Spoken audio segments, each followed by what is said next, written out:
হুয়াল্লাযী আরসালা রাসূলাহু বিল হুদা ওয়া দীনিল হক লিইয়ুযহিরাহু আলাদ দীনি কুল্লিহি ওয়ালাউ কারিহাল মুশরিকুন। মহান আল্লাহ রাব্বুল আলামিন বলেন, যিনি তার রাসূলকে দ্বীন হক এবং সত্যের বিধান সহকারে পৃথিবীর মধ্যে প্রেরিত করেছেন।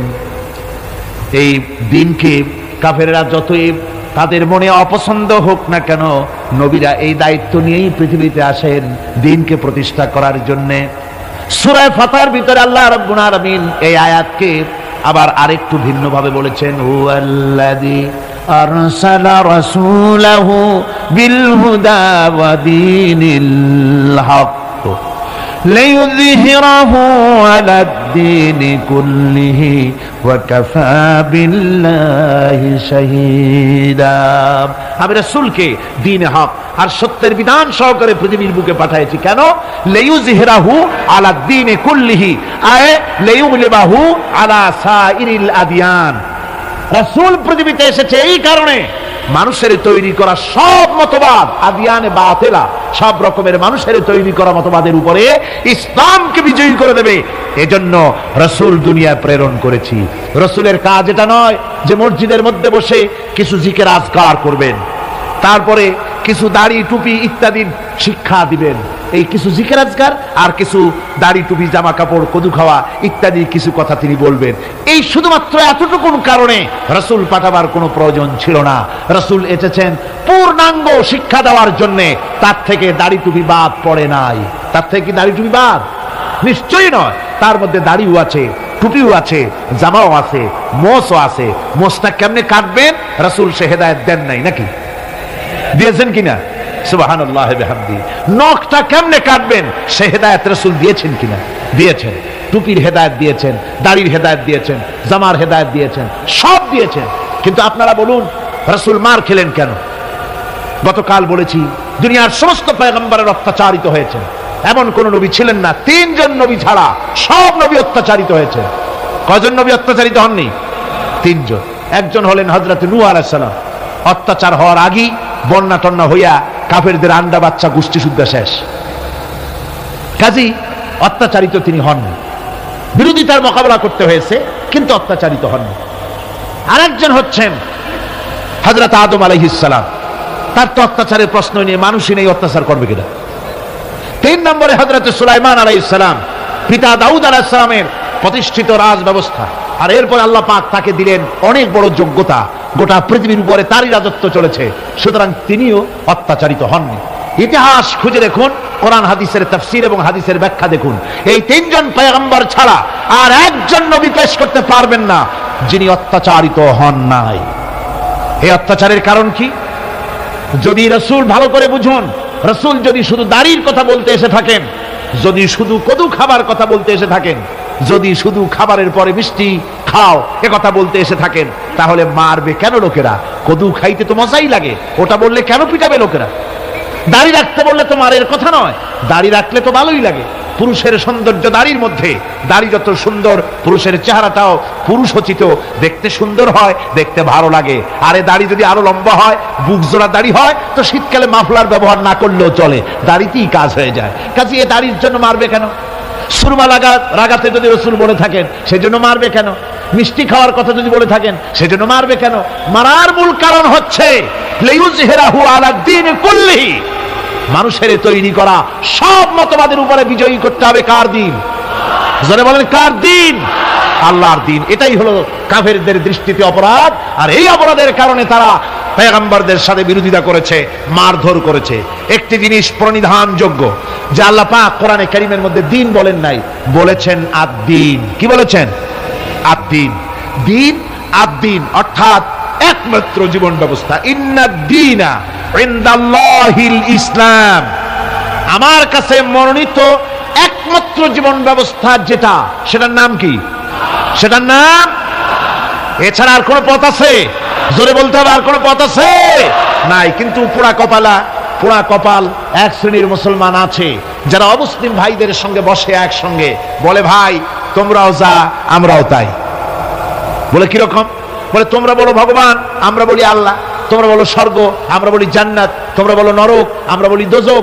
ওই সব একই কথা, যাবো একই জায়গায়। ওই হয় কেউ ট্রেনে যাব, না হয় কেউ বাসে যাব, না হয় কেউ প্লেনে যাব।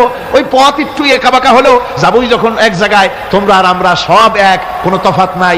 দাও তোমার সিগারেট, একটা টান দিয়ে যাই।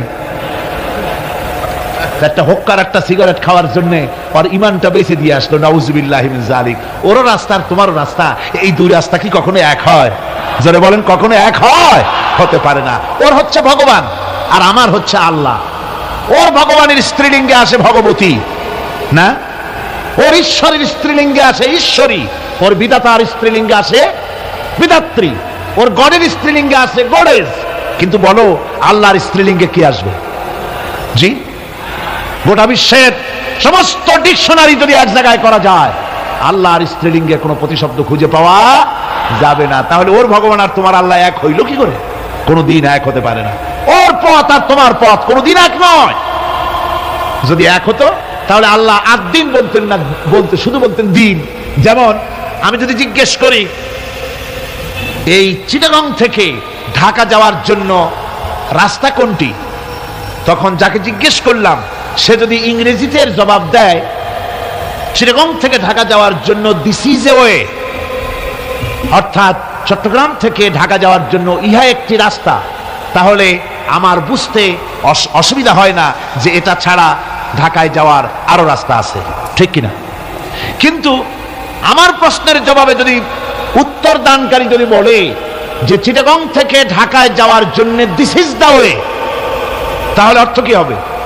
তাহলে অর্থ হবে চট্টগ্রাম থেকে ঢাকায় যাওয়ার জন্য ইহাই একমাত্র রাস্তা, তাহলে আর কোন রাস্তা নাই।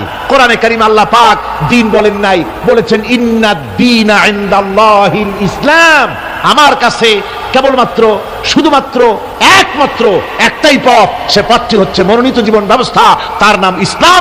শুধু ইসলাম আর ইসলাম, জোরে বলেন সুবহানাল্লাহ। ইসলাম ছাড়া আর কোনো মত আর কোনো পথ আল্লাহর কাছে গ্রহণযোগ্য নয়। আরবি ভাষায় এই দিন শব্দটি বিরাট ব্যাপক অর্থবোধক। দিন শব্দটি বোঝার জন্যে আপনারা বিংশ শতকের মুজাদ্দিদ আল্লামা সৈয়দ আবুল আলা মওদুদি রাহিমাহুল্লাহ, তার লেখা কোরআন কি চার বুনিয়াদি ইস্তিলাহ हैं, এর বাংলা হচ্ছে কোরআনে কারীমের মৌলিক চারটি পরিভাষা। এর মধ্যে দেখবেন রব, ইলাহ, ইবাদত, দ্বীন, এই চারটি শব্দের বিশাল এবং ব্যাপক ব্যাখ্যা তিনি সেখানে প্রদান করেছেন কোরআনে কারীম থেকেই। দ্বীন সম্পর্কে বলা হয়েছে, দ্বীন শুধু সমস্ত লোগাত এটা আপনি পাবেন, ডিকশনারিতে পাবেন, আরবি লোগাতগুলির মধ্যে পাবেন। দ্বীন শব্দের অর্থ অনেকগুলি, যেমন দ্বীনের অর্থ প্রভুত্ব, প্রাধান্য, শক্তি, আধিপত্য, আনুগত্য, দাসত্ব, প্রতিফল, কর্মফল, পথ, পন্থা, ব্যবস্থা। এতগুলি অর্থ শুধুমাত্র দ্বীনের। দ্বীন শব্দের 19টি অর্থ ডিকশনারির মধ্যে পাওয়া যায়। এই দ্বীন কোরআনে কারীমের মধ্যে বিভিন্ন জায়গায় বিভিন্ন অর্থে ব্যবহৃত হয়েছে, বিভিন্ন অর্থে ব্যবহৃত হয়েছে। কোথাও ব্যবহৃত হয়েছে বিচার ব্যবস্থা সম্পর্কে, যেমন মালিক ইয়াউমিদ্দিন, আল্লাহ পাক বিচারের দিনের মালিক তিনি, সেদিনের তিনি মালিক মুখতার, যেদিন ডে অফ জাজমেন্ট, বিচারের দিনে তিনি বিচার করবেন। এভাবে করে আল্লাহ পাক বিভিন্ন আয়াতের মধ্যে এই দ্বীন শব্দকে এনেছেন বিভিন্ন অর্থে, কোথাও শক্তি, কোথাও আধিপত্য, কোথাও কর্মফল ইত্যাদি সম্পর্কে। জীবন ব্যবস্থা সম্পর্কে যে আয়াতগুলি এসেছে তার থেকে কয়েকটি আয়াত আমি আপনাদের শোনাই। কোরআনে কারীমের মধ্যে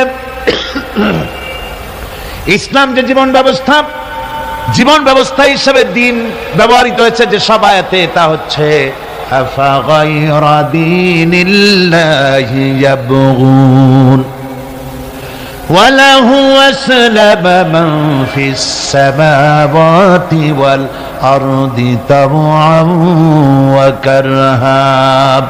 আল্লাহ পাক বলেন, আমার দেওয়া জীবন ব্যবস্থাকে ছেড়ে দিয়ে অন্যের তৈরি করা জীবন ব্যবস্থা তোমরা তালাশ করো নাকি? ওয়ালাহু আসলামা মান ফিস সামাওয়াতি ওয়াল আরদ, অথচ আকাশে আর জমিনে যা কিছু আছে সব আনুগত্যের মস্তক আমার সামনে অবনত করে দিয়েছে। আফা গায়রা দীনিল্লাহি ইয়াবগুন, আল্লাহর দেওয়া জীবন ব্যবস্থা, এখানে দিন আসছে জীবন ব্যবস্থা হিসাবে, এই জীবন ব্যবস্থা ছেড়ে দিয়ে অন্যের তৈরি করা মতবাদ তালাশ করো। অথচ আমার ব্যবস্থা গ্রহণ করেছে, মেনে নিয়েছে। পৃথিবীর সবাই, আকাশেও জমিনেও সবাই আইন মানে কার? জোরে বলেন না, কার আইন মানে?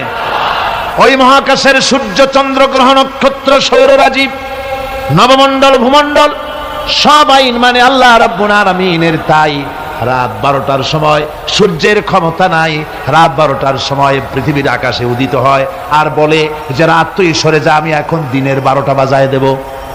পারবে কথা বলতে সূর্য? পারবে না। আবার দিনের দুপুর 12টায় রাতের আগমন ঘটবে না, চাঁদের সঙ্গে সূর্যের টক্কর লাগবে না, সূর্যের সাথে চন্দ্রের আঘাত লাগবে না, নক্ষত্র উপগ্রহ সব মহাশূন্যের উপরে চলাচল করবে, কারো সাথে কারো কোনো বাধা, কারো কোনো আঘাত লাগবে না, যেহেতু সব আল্লাহর হুকুম মেনে চলে। জোরে বলেন সুবহানাল্লাহ। আল্লাহর হুকুম মেনে চলে পৃথিবীর গাছপালাগুলি। এজন্য আম গাছে একই মাটির রস খেয়ে, একই মাটির ফসফরাস নিয়ে, একই মাটির সোডিয়াম, একই সূর্যের আলো বাতাস নিয়ে পাশাপাশি গাছ, একটা গাছ আম, ওই আম গাছের থেকে মিষ্টি ফল আম বেরোয়, আর একটার গাছ নিম, নিমের ফল তিতা হয়। পাশে আবার খেজুর গাছ, মিষ্টি মিষ্টি রস হয়। পাশে আবার তাল গাছ, তাতে আবার তাল হয়। তাল গাছে বেল হয় না, বেল গাছে তাল হয় না, আম গাছে সুপারি হয় না, নারকেল গাছে কোনোদিন লিচু হয় না। ঠিক কিনা বলেন? সুতরাং আল্লাহ রাব্বুল আলামিনের হুকুম মেনে চলছে। আকাশ ও জমিনে যা কিছু আছে সব আল্লাহর হুকুম মেনে চলে।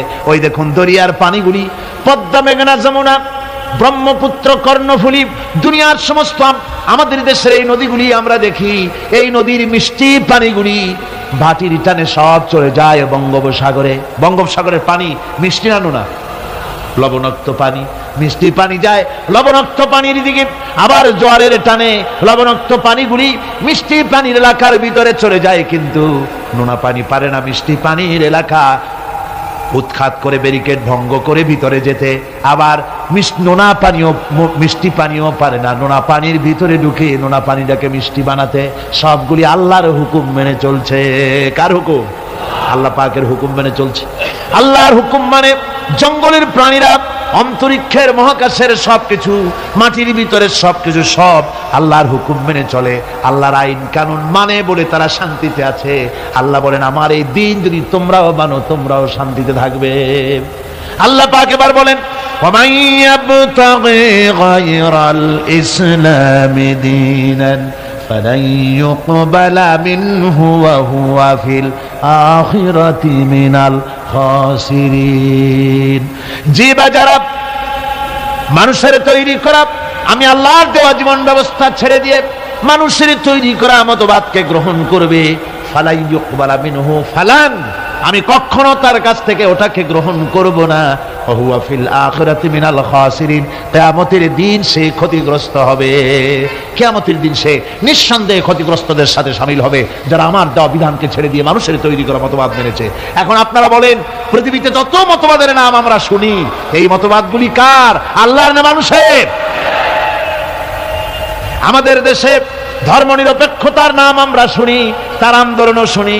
আপনারা বলেন ধর্মনিরপেক্ষ এই মতবাদকে কে তৈরি করেছে? আল্লাহ না মানুষের?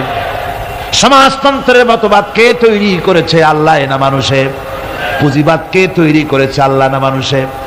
সুতরাং মানুষের তৈরি করা এই সব মতবাদের উপরে যারা জীবন চালাবে, আন্দোলন করবে, আবার শোনেন আল্লাহ পাক তাদের ব্যাপারেই বলেন ওয়ামান ইয়াবতাগি গায়রাল ইসলামি দীনান, ইসলামকে জীবন ব্যবস্থা হিসেবে গ্রহণ না করে ইসলামের বাইরের কোন মতবাদগুলি যদি কেউ গ্রহণ করে জীবন ব্যবস্থা হিসেবে, যেই ধর্মনিরপেক্ষ মতবাদ আমাকে অর্থনীতি, সমাজনীতি, রাজনীতির সমস্যার সমাধান করবে, এই সমাজতন্ত্র আমার অর্থনীতি, সমাজনীতি, রাজনীতির সমস্যার সমাধান করবে, এই জীবন ব্যবস্থা, এই পুঁজিবাদী জীবন ব্যবস্থা আমাকে আমার জীবনের উন্নতি দিবে, এভাবে করে ইসলামকে বাদ দিয়ে জীবনের সমস্যার সমাধান যদি অন্য কোনো মতবাদ থেকে কেউ গ্রহণ করতে চায়, আল্লাহ পাক বলছেন কিয়ামতে আমি তার কাছ থেকে ওটা গ্রহণ করব না। পরিষ্কার কথা আল্লাহ পাক পরিষ্কার বলেছেন, ইনিল হুকমু ইল্লা লিল্লাহ আমারা আল্লাহ তা'বুদু ইল্লা ইয়্যাহু যালিকাদ দীনুল কাইয়্যিম। আল্লাহ পাক বলেন আল্লাহ ছাড়া কারো নির্দেশ মানা যাবে না, সেই আল্লাহ পাকই তোমাদের নির্দেশ করেছেন। আল্লাহর দাসত্ব কবুল করো, তারই গোলামি করো, তিনি ছাড়া কারো গোলামি করো না, এটাই হলো সঠিক পথ, এটাই হলো সঠিক জীবন ব্যবস্থা। জীবনের সকল ক্ষেত্রে গোলামি হবে আল্লাহর, জীবনের সব ক্ষেত্রে গোলামি হবে কার? চিল্লায় বলুন, কার গোলামি হবে? তার কারণ আল্লাহ পাক বলেছেন আলা লাহুল খালকু ওয়াল আমর, সৃষ্টি যার, আইন চলবে তার। বলুন তো দেখি, এই মানুষের স্রষ্টাকে? সন্দেহ আছে? সন্দেহ না থাকলে তা জোর করে বলতে আপত্তি কি? সমস্ত মানুষ তাওহীদি জনতা একযোগে বলুন, এই পৃথিবীর সমস্ত মানুষের স্রষ্টাকে? আকাশের স্রষ্টাকে? বাতাসের স্রষ্টাকে? সবকিছুর মালিক হচ্ছেন আল্লাহ। তাহলে আইন দিবে কে? সে আল্লাহ পাকের আইন চলছে না। আল্লাহর আইন কেমন করে? মানুষের তৈরি করা মতবাদকে গ্রহণ করার জন্য মানুষ এগিয়ে যাচ্ছে। আসলে মানব রচিত মতবাদে পৃথিবীর মানুষের জন্য কোনো শান্তি কোনোদিন আসে নাই, আসতে পারেও না। তার কারণ হচ্ছে মানুষের জ্ঞান হলো সীমাবদ্ধ। মানুষের জ্ঞান কি? সীমাবদ্ধ। সীমাবদ্ধ জ্ঞান দিয়ে মানুষের জন্য কোনো স্থায়ী, কোনো সুন্দর শান্তির পরিকল্পনা দেওয়া সম্ভব নয়। যদি সম্ভব হতো শান্তির পরিকল্পনা দেওয়া, তাহলে সেই রাশিয়ার বুকে সমাজতন্ত্র চললো ৭২ বছর, কই সেখানে তো শান্তি দিতে পারলো না। সে জায়গার মানুষেরাই এটার বিরোধিতা করলো, ঠিক কিনা? না আমার দেশের লোকেরা গিয়ে মিছিল করছিল সমাজতন্ত্রের বিরুদ্ধে? রাশিয়া কারা মিছিল করেছে? ওরা নিজেরাই করেছে, ওরা নিজেরাই করেছে এর বিরোধিতা। মানুষ তার নিজস্ব মস্তিষ্ক দিয়ে স্থায়ী কোনো পরিকল্পনা দিতে পারে না, যার জন্যে সংবিধান যখনই তৈরি হয় তারপরের থেকেই শুরু হয় অ্যামেন্ডমেন্ট, নতুন নতুন সংযোজন, পরিবর্তন। এক এক সরকার আসে, তখন সপ্তম সংশোধনী, নবম সংশোধনী, দ্বাদশ সংশোধনীর আর অভাব থাকে না। এক একজনে আসে, একটাকে ভালো মনে করে, আর একজনে এসে সেটাকে উল্টায় পাল্টাইয়া খারাপ মনে করে সেটাকে ভাইয়ে ছুড়ে দেয়। একজনে বলল যে দেশে ক্ষমতাকে বিকেন্দ্রীকরণ, ডিসেন্ট্রালাইজেশন করলে জাতির উন্নতি হবে, সুতরাং উপজেলা করলো উপজেলা। আর এক সরকার এলো, বললো যে না এটা উপজেলা না, এটা হচ্ছে উপজালা, সুতরাং এটাকে বন্ধ করো। একজনে ভালো মনে করে আর একজনে খারাপ মনে করে, এভাবে করে শাসনতন্ত্রের ভিতরে বারবার পরিবর্তন আনাতে হয়। বলুন, আল্লাহর কোরআনের মধ্যে এই দীর্ঘ ১৫০০ বছরের মধ্যে কোন পরিবর্তনের প্রয়োজন হয়েছে? জোরে বলেন, হয়েছে? বিজ্ঞানের চরম উৎকর্ষের দিনে, বিজ্ঞানের উন্নতির দিনে, আজ বিজ্ঞান দর্শন সবকিছুর চরম উন্নতির দিনে আজও একথা প্রমাণিত হয়নি যে কোরআনে কারীমের অমুক আয়াতটি আজকের জন্য প্রযোজ্য নয়, অমুক কথাটি আজকের জন্য এই বিজ্ঞানের যুগে চলতে পারে না, এটা মধ্যযুগীয় অশিক্ষায় কুশিক্ষায় জর্জরিত যুগে চলতে পারে, আজকের যুগে চলতে পারে না, সুতরাং এটা বন্ধ করে দাও। এরকম কথা কেউ বলতে পেরেছে? হ্যাঁ, কিছু লোকেরা বলে কোরআনে কারীম বহু পুরানা, এই পুরানা কিতাব দিয়ে বর্তমান যুগ চলে না, এরকম বলে এক শ্রেণীর লোকেরা। এরা কারা? মহাকবি, বিশ্বকবি, কবি সম্রাট আল্লামা ইকবাল রহমতুল্লাহ আলাইহি ওদের সম্পর্কে বলেছেন, উনহি কা মাহফিল সওয়ারতা হো চরাগ মেরি হ্যায় রাত উনকি, উনহি কা মাহফিল সওয়ারতা হো चराग मेरी है रात उनकी, उन्हीं का मतलब कह रहा हूँ, जुबां मेरी है बात उनकी। उन्हीं का महफिल सवारता हूँ, चराग मेरी है रात उनकी। আমি অন্যের মাহফিলে, আমি অন্যের মাহফিল সাজাই, নিজের কোনো মাহফিল করার যোগ্যতা নাই। আমি অন্যের রাত্রে চেরাগ জ্বালাই, আমার নিজের কোনো রাইট নাই। আমি অন্যের মতলব বলি নিজের মুখ দিয়া, আমার নিজের কোনো কথা নাই, অন্যের কথা আমার জিহ্বা দিয়া বলি। অর্থাৎ এই সমস্ত লোক যারা বলে কোরআন বর্তমান যুগে চলতে পারে না, মধ্যযুগীয়, এই লোকগুলি, এই কথাগুলি তাদের নিজেদের নয়। যেমন জেনের রুগীরা যে কথা বলে, সে কথা জেনের নয়, সে কথা রুগীর নয়, কথা জেনের। ওই রকম করে এই সব কথা যারা বলে, তাদের মাথার উপরে ভর করেছে কে? রাশিয়া। তাদের মস্তকের মধ্যে ভর করেছে পেন্টাগন, তাদের মস্তিষ্কে ভর করেছে শান্তিনিকেতন, দিল্লি, মস্কো, পিকিং। এই সমস্ত মাথার উপরে ভর করে ওদের মুখ থেকে কথা বেরোয়। তা নাহলে আজ পর্যন্ত কেউ বলতে পারেনি কোরআনে কারীমের মধ্যে এই আয়াতটা বর্তমান যুগে চলতে পারে না, এগুলো উলট পালট করে দেওয়া হোক, এই কথা কেউ বলতে পারে নাই। আমার বন্ধুগণ, মানুষের জ্ঞান সীমাবদ্ধ, মানুষ স্বার্থপর, সেই জন্য মানুষের আইন, মানুষের জন্য স্থায়ী কোনো আইন সে তৈরি করতে পারে না। মানুষ কিভাবে স্বার্থপর দেখুন। আমি যদি আপনাদেরকে বলি যে আগামীকাল আপনাদেরকে এইখানে একজন লোককে আমি দায়িত্ব দেব, সেই ব্যক্তি তাকে 5,000 কমলা দেওয়া হবে। এই 5,000 কমলাগুলি এই প্যারেড ময়দানের আশেপাশে যত 10 বছরের নিচে যত ছেলেপেলে আছে সমস্ত ছেলেপেলেদেরকে দাওয়াত দিয়ে চট্টগ্রামের সব ছেলেদেরকে, এই শিশু কিশোরদেরকে একটা একটা করে কমলা সকলের হাতে দিয়ে দিবেন। এ দায়িত্ব দেওয়া হলো সলিমুদ্দিন নামক কোনো ব্যক্তিকে। সলিমুদ্দিন সাহেব কমলা নিয়ে দাঁড়ায় থাকলেন, ছেলেরা আসছে, উনি কমলা দিচ্ছেন একটা একটা করে। কিন্তু সামনে কিছুক্ষণ পরে দেখা গেল তার নিজের ছেলে এসছে, তারপরে দেখা গেল তার বোনের ছেলে এসেছে, তার ভাইয়ের ছেলে এসেছে। এখন আপনারা বলেন, অন্য ছেলেদের চাইতে নিজের ছেলেকে 2-1টা কমলা বেশি দিতে ইচ্ছে করবে না সলিমুদ্দিন? করবে কিনা কন? করবে। সামান্য কমলা বিতরণ করতে গিয়ে নিজের ছেলে বোনের ছেলের প্রতি যদি এভাবে বেশি দিতে ইচ্ছে করে, আর এটা স্বাভাবিক মানবীয় দুর্বলতা, তাহলে গোটা বিশ্বের মানুষের জন্য একটি গ্রহণযোগ্য আইন এই সংকীর্ণ স্বার্থপরতায় দুষ্ট কোনো মানুষকে এ দায়িত্ব দেওয়া যায় না। তাই আল্লাহ রাব্বুল আলামিন এ দায়িত্ব কাউকে দেননি, এ দায়িত্ব নিজে পালন করেছেন, আইন তিনি তৈরি করেছেন। ঠিক কিনা আমার ভাইরা? সেই জন্য আল্লাহ রাব্বুল আলামিন এইভাবে করে আইন কারো উপরে ছেড়ে দেননি, আইন নিজেই তৈরি করেছেন। পৃথিবীর মধ্যে যা কিছু এসেনশিয়াল মানুষের জন্য সবচাইতে বেশি গ্রহণযোগ্য এবং অত্যন্ত জরুরি, সেই জিনিসগুলি আল্লাহ নিজ হাতে রেখেছেন, মানুষের হাতে ছেড়ে দেননি। যেমন বাতাস, যেমন পানি, যেমন অক্সিজেন, এগুলি আল্লাহ নিজ হাতে রেখেছেন। কার হাতে এগুলি? এগুলি যদি আল্লাহ মানুষের হাতে ছেড়ে দিতেন, তাহলে ক্ষমতায় গিয়ে বিরোধী দলকে বলতো অক্সিজেন দেওয়া যাবে না, আমার দলে আসো। বাতাস দেওয়া যাবে না, পানি দেওয়া যাবে না, মোটেও ক্ষমতা হাতে নাই। তাই চিৎকার মেরে বলেছে, ভাইয়ার আমার, বোনের আমার, ভাতে মারবো, পানিতে মারবো।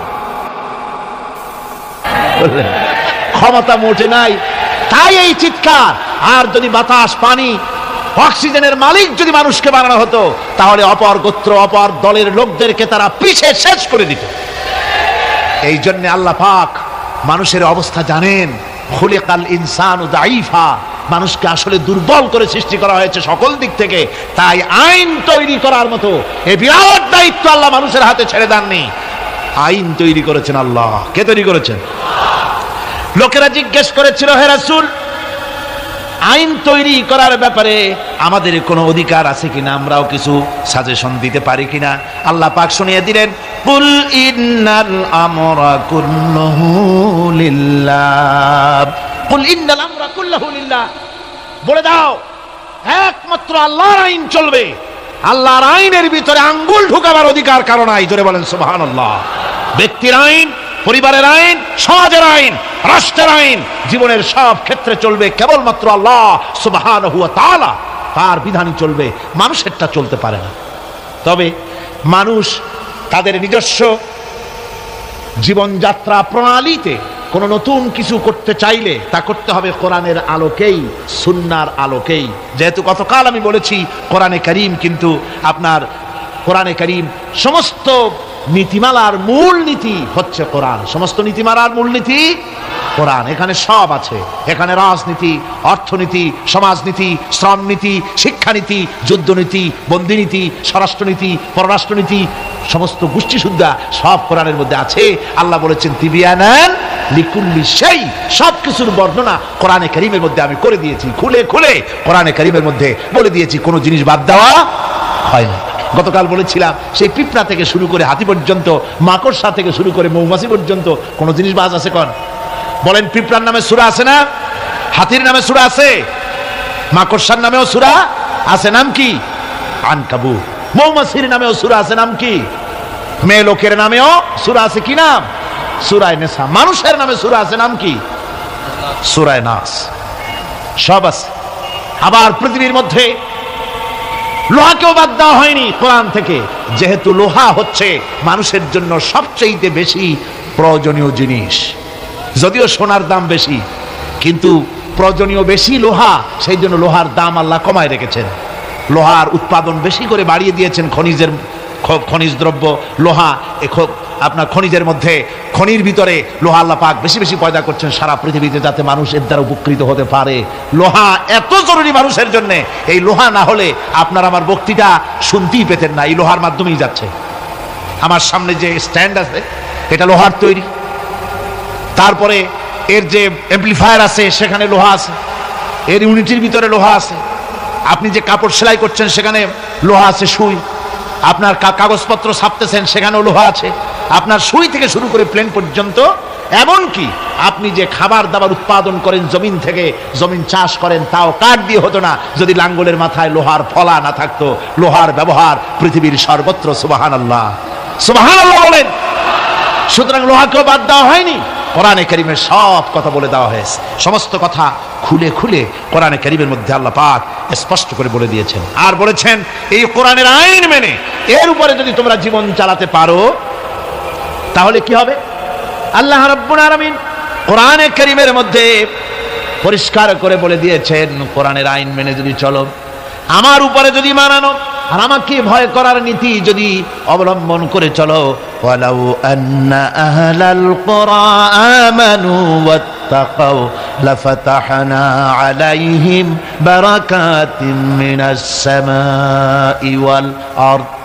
জনপদের লোকেরা, দেশের লোকেরা যদি আমার উপর ঈমান আনে আর আমাকে ভয় করার নীতি যদি অবলম্বন করে চলে, আল্লাহ পাক বলেছেন তাহলে আমি আকাশ এবং জমিনের সব বরকতের দরজা ওদের জন্য খুলে দেব।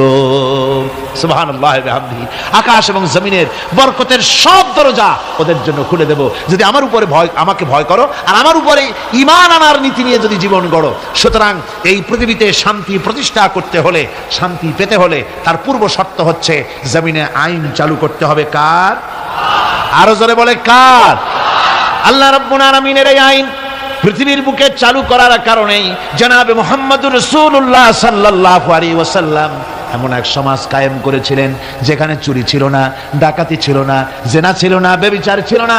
আল্লাহর নবী বলেছিলেন খায়রুল কুরুনি কারনি, সর্বশ্রেষ্ঠ যুগ হতেছে আমার যুগ। এমন যুগ তৈরি হয়ে গেল, মানুষ না খেয়ে মরে না, বেকার সমস্যার সমাধান হয়ে গেছে, মানুষের দ্বারা মানুষ আর লাঞ্ছিত হয় না, অপমানিত হয় না। এমন মুসলমান আল্লাহর নবী জনাবে মুহাম্মদুর রাসূলুল্লাহ তৈরি করেছিলেন এই কোরআন দিয়ে। কি দিয়ে করেছিলেন? কোরআন দিয়ে। ইতিহাস লিখতেছে সেই জামানায় একটা সুন্দরী যুবতী মেয়ে মদিনা থেকে কোথাও যাচ্ছিল, যাওয়ার পথে যখন সন্ধ্যা হয়ে গেল তখন ওই যুবতী মনে করলো একাকিনী আমি বেরিয়েছি, এখন যদি কোনো পর পুরুষের সামনে পড়ে যায় তাহলে তো আমার সতীত্ব আর বাঁচবে না, অলঙ্কারাদি লুণ্ঠিত হবে। এই মনে করে ভয়তে মহিলা বসে পড়েছে জমিনের উপরে। জমিনের উপরে ভয়তে বসে পড়েছে। দেখা গেল যুবক ছেলেটি তার দিকে এগিয়ে আসতেছে। যুবক এবার যুবতীর কাছে এসেছে, ময়দানে আর কোনো মানুষ নাই। যুবক ছেলেটি যুবতীর দিকে তাকিয়ে বলে, মা, আমাকে দিয়ে তোমারও কোনো ক্ষতি হবে না, তুমি কোথায় যাবে আমাকে বলো, আমি নিরাপদে পাহারা দিয়ে তোমাকে তোমার গন্তব্যে পৌঁছে দেব। আমার পরিচয় শোনো, আমি মুসলমান। সুবহানাল্লাহ ওয়া বিহামদিহি। রাসূলুল্লাহ এরকম মুসলমান তৈরি করেছিলেন। সুবহানাল্লাহ বলেন। এইরকম মুসলমান তৈরি করেছিলেন জনাবে মুহাম্মদ রাসূলুল্লাহ সাল্লাল্লাহু আলাইহি ওয়াসাল্লাম। এভাবে মুসলমান তৈরি করেছেন যেই মুসলমানদের কোনো মানুষের কোনো ভয় ছিল না। সমাজে চুরি ডাকাতি জেনা ব্যভিচার সব বন্ধ হয়ে গিয়েছিল। রাসূলের সেনাবাহিনী কেমন ছিল জানেন? রাসূলুল্লাহ কোরআন দিয়ে এমন সেনাবাহিনী তৈরি করেছিলেন, সিরিয়া দখল হলো মুসলমানদের হাতে। আর এই সিরিয়ার রাস্তা দিয়ে যখন মুসলমানেরা যাচ্ছে, বিজয়ী মুসলমানেরা সিরিয়ার সুন্দরী মহিলারা মনে করলো আমরা তো এখন ধর্ষিত হব, লাঞ্ছিত হব, এখন তারা আমাদের কোনো বাঁচার পথ নাই, আমাদের সর্বনাশ হয়ে যাবে। তারা তখন ভয় করতে লাগলো, মনে করলো যে ঘরের মধ্যে ঢুকে তারা আমাদেরকে লাঞ্ছিত করবে, তার চাইতে আমরা রাস্তায় দাঁড়িয়ে থাকি, যা আছে কপালে তাই হবে। দেখা গেল রাসূলুল্লাহ ট্রেনিং প্রাপ্ত সাহাবায়ে কেরাম সিরিয়া এই শহরের এক প্রান্ত দিয়ে ঢুকলেন, অপর প্রান্ত থেকে বেরিয়ে গেলেন, ডানে বায়ে তাকিয়ে দেখলেন না কারা দাঁড়িয়ে আছে। সুবহানাল্লাহ ওয়া বিহামদিহি। এর নাম হচ্ছে ইসলাম। এটাই শিক্ষা দিয়েছিলেন জনাবে মুহাম্মদ রাসূলুল্লাহ সাল্লাল্লাহু আলাইহি ওয়াসাল্লাম। এমন এক সুন্দর সমাজ পৃথিবীতে কায়েম হয়েছিল, যার বরকতে এই সুন্দর সমাজ হয়েছিল। আপনারা কি চান বাংলাদেশে সেরকম একটি সমাজ কায়েম হোক? রাসূলুল্লাহ বিদায় হয়ে গিয়েছেন, কিন্তু যে আদর্শ দিয়ে তিনি এই ধরনের সুন্দর সমাজ তৈরি করেছিলেন সেই আদর্শ তিনি সাথে নিয়ে যান নাই। তারাকতু ফীকুম আমরাইন রাসূলুল্লাহ বলেছেন দুটি জিনিস তোমাদের জন্য রেখে গেলাম, একটা হলো কিতাবুল্লাহ, একটা হচ্ছে আল্লাহর কিতাব, আর একটা হচ্ছে আমার সুন্নাহ। এই দুটি জিনিস রেখে গেলাম তোমাদের জন্য, যদি আঁকড়ে ধরতে পারো তাহলে তোমরা কেউ ধ্বংস হবে না, বিচ্ছিন্ন হবে না, ক্ষতিগ্রস্ত হবে না। এই কোরআন তোমাদেরকে বাঁচিয়ে রাখবে, এই আদর্শ তোমাদের টিকিয়ে রাখবে। সুতরাং আমি জিজ্ঞেস করতে চাই, এই বিরাট তাফসীরুল কোরআন মাহফিলের বিশাল জনসমুদ্র, আপনারা কি চান যে আল্লাহ পাকের ওই কোরআন দিয়ে, আল্লাহর ওই সুন্নাহ অনুযায়ী, ওই কোরআন অনুযায়ী এই পৃথিবীর বুকে এই বিধান কায়েম হোক? এটা কি আপনারা চান? হাত উঁচু করে দেখান তো কারা কারা চান।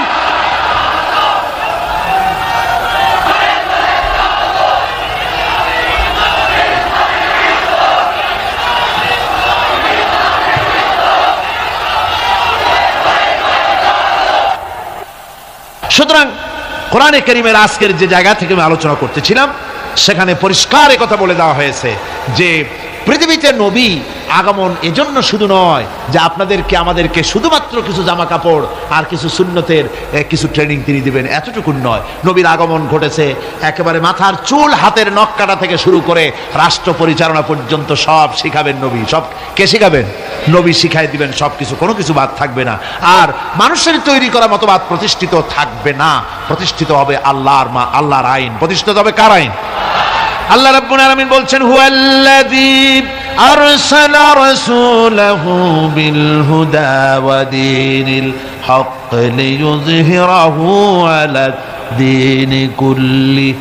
রাসূল প্রেরণের উদ্দেশ্য সব রকমের মানুষের তৈরি করা মতবাদের উপরে ইসলামকে তিনি বিজয়ী করে দেবেন। নবী বিদায় হয়ে গেছেন, আল্লাহর নবী, তিনি এই আদর্শ তাকে যে কারণে পাঠানো হয়েছিল সেই কারণে তিনি সফল হয়েছিলেন কিনা বলুন? কি বলেন, সফল কিনা? পরিপূর্ণ সফল। মুহাম্মদ সাল্লাল্লাহু আলাইহি সাল্লাম রাষ্ট্র পরিচালনা করেছেন, নিজে প্রেসিডেন্ট হয়েছেন, রাষ্ট্র পরিচালনা করে, ইসলামী রাষ্ট্র গঠন করে, তারা প্রেসিডেন্ট হয়ে রাষ্ট্র পরিচালনা করে দুনিয়ার মানুষকে তিনি দেখায় গেছেন। সুবহানাল্লাহ ওয়া বিহামদিহি। রাসূল বিদায়ের পরে এই দায়িত্ব কাদের এখন? মুসলমানদের। জোরে বলেন, এই দায়িত্ব কাদের? এই দায়িত্ব আজ মুসলমানদের। আমরা কি সে দায়িত্ব পালন করছি? না, পরিপূর্ণরূপে সে দায়িত্ব আমরা পালন করছি না। আমরা দায় সারা গোছের কাজ করে যাচ্ছি, আমরা দায় সারা গোছের কাজ করে যাচ্ছি। আমরা দুনিয়ার সকল মতবাদের সাথে সম্পর্ক রাখি, ইসলামের সাথেও রেখে গতকাল যে আলোচনা করেছিলাম, খানিকটা মুনাফিকি আচরণ করে যাচ্ছি। কথা ঠিক কিনা? খানিকটা মুনাফিকি আচরণ করে যাচ্ছি। আমাদেরকে স্পষ্টভাবে ইসলামের ময়দানে আসতে হবে। আজকে বলেন আপনারা, আমার দেশের কোর্ট কাছারিতে আল্লাহ বলছেন আমার দিন প্রতিষ্ঠা হবে, আমার দেওয়া জীবন ব্যবস্থা প্রতিষ্ঠিত হবে সকল মতবাদের উপরে। তাহলে বলেন, আমাদের কোর্ট কাছারিতে যে বিচার হয়, ফায়সালা হয়, তা কি এই কোরআন অনুযায়ী হয়? আমার দেশের চোরের শাস্তি কি কোরআন অনুযায়ী হয়? জেনাকারের শাস্তি কি কোরআন অনুযায়ী হয়? মদখোরের শাস্তি, ডাকাতের শাস্তি, হত্যাকারীর শাস্তি কি কোরআন অনুযায়ী হয়? হয় না। আমার দেশের বিচার ফায়সালা, আমার দেশের আইন ও কানুন, আমাদের দেশের শিক্ষা ভবন, আমাদের দেশের সেক্রেটারিয়েট, আমাদের দেশের বঙ্গভবন, আমাদের দেশের কলেজ, ইউনিভার্সিটি, অফিস, আদালত, কল কারখানা, কোথাও কোরআনের পূর্ণাঙ্গ আইন মেনে চালানো হয় না। এরপরেও যদি আমরা নিজেদেরকে খাঁটি মুসলমান বলে দাবি করি, হ্যাঁ করতে পারি, মুখ যখন আছে করতে পারি, কিন্তু আল্লাহর কাছে খাঁটি মুসলমান হিসেবে বিবেচিত হব কিনা চিন্তা করার যথেষ্ট অবকাশ রয়েছে। ঠিক কিনা কর? ভেবে দেখতে হবে, ভেবে দেখতে হবে। সাহাবায়ে কেরাম কেন মার খেলেন? কেন মার খেলেন আল্লাহর পয়গম্বরেরা? চিন্তা করার কারণ আছে। যতই বলি নবীওয়ালা কাম করছি, যতই বলি জান্নাতের কাজ করছি, তাহলে জান্নাতের কাজ আপনি করছেন, নবীওয়ালা কাম করছেন, তাহলে আপনার সামনে, নবীদের সামনে যেসব স্টেশন এসছে সে স্টেশন আসে না কেন? আপনি যাবেন চট্টগ্রাম থেকে ঢাকা যাওয়ার জন্য ট্রেনের টিকিট করেছেন, টিকিট করে ট্রেনে উঠেছেন, স্টেশন আসা উচিত ঢাকার দিকে আখাউড়া, তারপরে কি বলে লাকসাম, কুমিল্লা, ফেনী, এই স্টেশন যদি আসে তাহলে বোঝা যাবে ট্রেন কোথায় যাচ্ছে, ঢাকার দিকে। কিন্তু টিকিট করেছেন ঢাকার, উঠেছেন ট্রেনে, এবার স্টেশন আসতেছে শ্রীমঙ্গল, স্টেশন আসছে কুলাউড়া, স্টেশন আসতেছে ফেঞ্চুগঞ্জ, তাহলে কি বুঝতে হবে কোথায় যায়?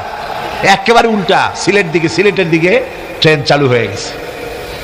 কাজে আপনার কাজ যদি সত্যি নবীওয়ালা হয়, সত্যি ইসলামের উপরে ভিত্তি করে হয়, তাহলে স্টেশন আসবে আবু জাহাল, স্টেশন আসবে আবু লাহাব, আসবে উতবা, আসবে মুগীরা, আসবে হিন্দা, আসবে ওহুদ, আসবে বদর, আসবে ফাতে মক্কা।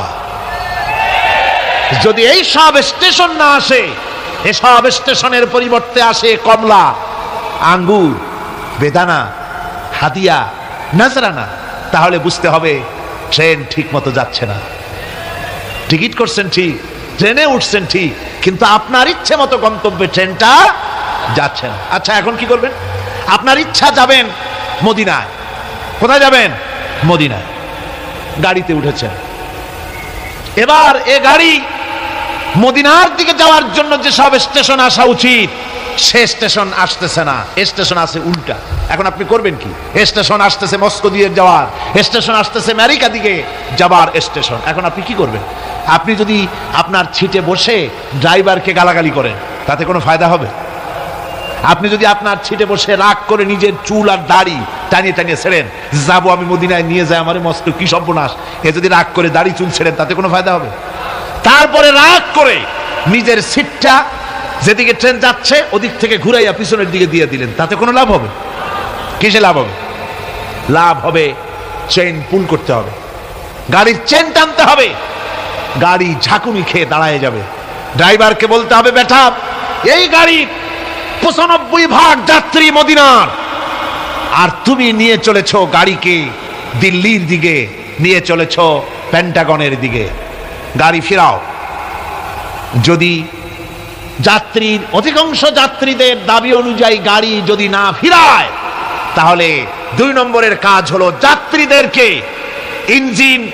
ইঞ্জিনে যে দখল করে আছে যে ড্রাইভার, তাকে কিকড আউট করে দিয়ে ইঞ্জিন নিজের দখলে এনে একদম মদিনার দিকে ঘুরিয়ে দেওয়া। এটাই হলো একমাত্র পথ।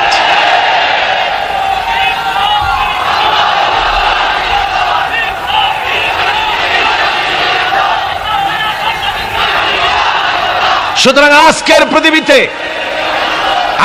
পৃথিবীতে দেশে দেশে মুসলমানের ইসলাম চায়। আমাদের দেশের শতকরা 95% মুসলমান, অথচ দেশের সরকার দেশকে আল্লাহর বিধান কোরআন অনুযায়ী না চালিয়ে কখনো বা ভারতকে খুশি করতে চান, কখনো বা আমেরিকাকে, কখনো বা ব্রিটেন ফ্রান্সকে খুশি করার জন্য অগ্রসর হচ্ছেন। এজন্য গোটা জাতির ঐক্যবদ্ধ প্রচেষ্টা চালানো দরকার। যে জন্য নবীরা এসেছেন সেই উদ্দেশ্যে নিজেকে প্রস্তুত করা। কথা বুঝতে পেরেছেন? নিজেদেরকে প্রস্তুত করতে হবে। অনুরোধ বিনোদে কাজ হবে না। গতকাল বললাম, একটা নাস্তিক কমিউনিস্টের প্রচার করা উঠান নামক নাটকটি, যেটা রয়েছে সম্পূর্ণ ইসলাম বিদ্বেষী, কোরআন বিদ্বেষী, ওই নাটক প্রচার করলে সরকারকে আমরা মনে করব মুনাফিকি রোগে পেয়েছে। বলছিলাম কাল, আজকে খবর পেলাম, আমাকে একজন বলেছেন আজকে রাতেই নাকি সেই বন্ধ করা নাটক আবার চালু হয়েছে। তাহলে কি বুঝলাম? আমরা বুঝতে বাধ্য হলাম এ সরকার নিজে চলে না, ভারত চালায়। সরকার আজ ভারতের গোলামে পরিণত হওয়ার প্রচেষ্টা চালাচ্ছে। এর অবস্থা শুভ হবে না জাতির জন্য। এই অবস্থা শুভ হবে বলুন? আদৌ শুভ হবে না। সরকারকে বলতে চাই, কোরআনের মাহফিল থেকে সরকারকে জানাতে চাই, ভারতের চাইতে আল্লাহরে বেশি ভয় করুন। কারে বেশি ভয় করতে হবে? ওই ভারতের বাবার ক্ষমতা নাই। আল্লাহ যদি ক্ষমতা ছিনায় নেওয়ার ইচ্ছে করেন, তারপরে এক মুহূর্ত তোমাদেরকে টিকিয়ে রাখা পারবে ভারত? পারবে আমেরিকা? কেউ পারবে?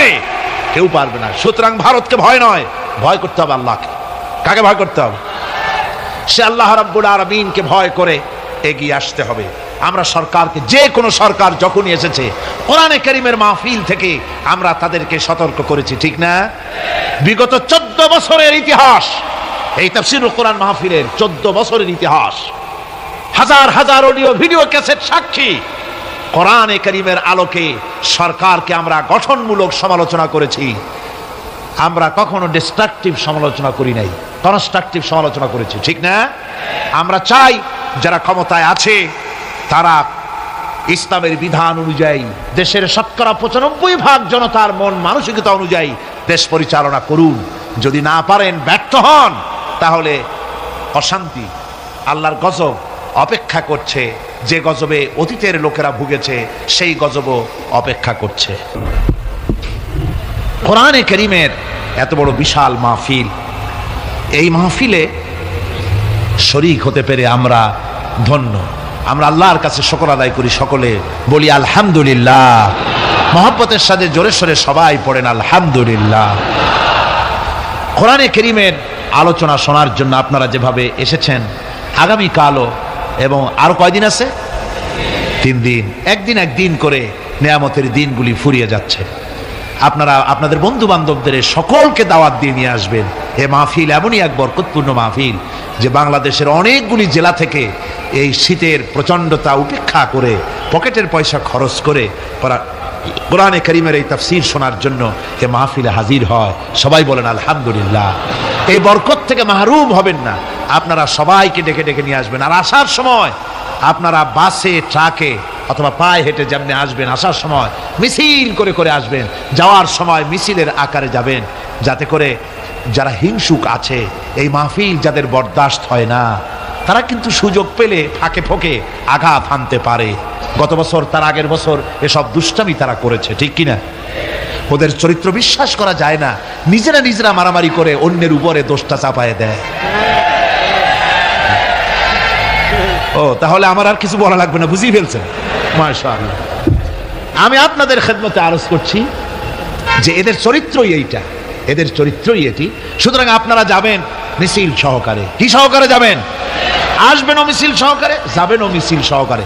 কোনো আজে বাজে উস্কানিমূলক স্লোগান দেওয়ার কোনো প্রয়োজন নাই। আসতেছেন তো কোরআনের মাহফিলে, স্লোগান হবে নারায়ে তাকবীর, আল্লাহু আকবার, আল কোরআনের আলো ঘরে ঘরে জালো, আল হাদিসের আলো ঘরে ঘরে জাল। তা না হলে বলে আবার আরেকটা সুযোগ থাকে, ফিতনাবাজ যারা, ওরা তো আর সহজে ছাড়ে না। তারা কয় যে আল কোরআনের আলো, এই স্লোগানই তারা দেয়, তার মানেই ওরা হাদিস মানে না, বুঝলেন? যারা সুবিধাবাদী, সুযোগ সন্ধানী, তারা এই ধরনের খুঁতটুত কোনো জায়গায় পাইলে, সেই জন্য স্লোগান, আমরা তো কোরআন, আমরা মুসলমান, আমরা কি মুসলমান, কোরআন হাদিসের জন্যই আমরা সংগ্রাম করি। কাজী আল হাদিসের আলো, আল কোরআনের আলো ঘরে ঘরে জালো। বিপ্লব, বিপ্লব, ইসলাম ছাড়া অন্য কিছু, বাস এই কয়টা স্লোগান দিয়ে দিয়ে যাবেন আর আসবেন। এখনই আমরা মোনাজাত করতে যাচ্ছি। اللهم آمين. ربنا ظلمنا أنفسنا وإن لم تغفر لنا وترحمنا لنكونن من الخاسرين. ربنا لا تزغ قلوبنا بعد إذ هديتنا وهب لنا من لدنك رحمة إنك أنت الوهاب. رب العالمين, আয় আল্লাহ তাআলা, দীর্ঘক্ষণ ধরে তোমার দ্বীনের কথা, কোরআনের কথা আমরা শুনেছি, আলোচনা করেছি। মেহেরবানি করে সওয়াবটুকু হুজুরে পুরনূর সাল্লাল্লাহু আলাইহি ওয়াসাল্লামের রূহ মোবারকে পৌঁছে দাও। আয় আল্লাহ তাআলা, तमाम পৃথিবীর মাটির নিচে যত মুমিন মুমিনাত শুয়ে আছে, তাদের আর পরে সওয়াব পৌঁছিয়ে দাও। আল্লাহ তাআলা, আমাদের মা বাপ যাদের কবরে শুয়ে আছে, কবরগুলিকে জান্নাতের টুকরা বানায়া দাও। আমাদের মা বাপ যাদের বেঁচে আছে, সুস্থ রাখো, ভালো রাখো। রব্বির হামহুমা কামা রব্বায়ানি সগীরা। সবাই পড়েন রব্বির হামহুমা কামা রব্বায়ানি সগীরা। হায় আল্লাহ তাআলা, সারা জীবন গুনাহ করে করে আমরা আমাদের জীবনকে বরবাদ করে দিয়েছি। আল্লাহ, তুমি দয়া করে আমাদের জিন্দেগির সকল গুনাহ খাতা মাফ করে দাও। হায় আল্লাহ, কোরআন দিয়ে জীবন গড়ার তৌফিক দান করে দাও। এই মাহফিল বাকি 3 দিন যেন চলতে পারে সুন্দরভাবে, তুমি মেহেরবানি করে গাইবি মদদ দিয়ে দিও। হায় আল্লাহ তাআলা, এ মাহফিল করতে গিয়ে সমাজ কল্যাণ পরিষদ এ মাহফিল করতে গিয়ে বড়ই ঋণগ্রস্ত হয়ে পড়েছে। তুমি জানো আল্লাহ, তুমি তোমার বিত্তশালী বান্দাদের, তোমার সকল বান্দাদের দিলের মধ্যে এই কর্তৃপক্ষের সাহায্য করার জন্য মনের ভিতরে মহব্বত পয়দা করে দাও। সকলকে দেওয়ার মতো তৌফিক দাও। আর এই দানটা কিয়ামতের দিন নাজাতের জরিয়া বানিয়ে দিও। আল্লাহ রব্বুল আলামিন, এই মাহফিলে যত মা বোনেরা কষ্ট করে প্রতিদিন আসতেছেন, হে আল্লাহ, তুমি মেহেরবানি করে মা বোনদের প্রতি রহমত নাজিল করো।